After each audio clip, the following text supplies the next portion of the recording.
Number 10 पर है Michael प्लेटिनी, गोल 353, trophy 12। Number 9 पर है एल्फ्रेडो डी स्टेफनो, गोल 509, ट्रॉफी 27। नंबर 8 पर है रोनाल्डिनो नाजारियो, गोल 414, ट्रॉफी 19।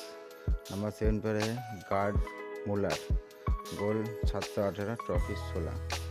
नंबर 6 पर है जिनेदिन जिडानी, गोल 156, ट्रॉफी 15।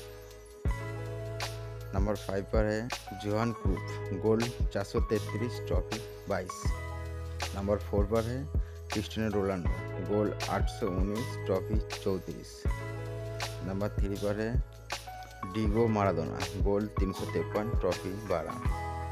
नंबर 2 पर है पेले, गोल 767, ट्रॉफी 26। नंबर 1 पर है लियोनेल मेसी, गोल 802, ट्रॉफी 42।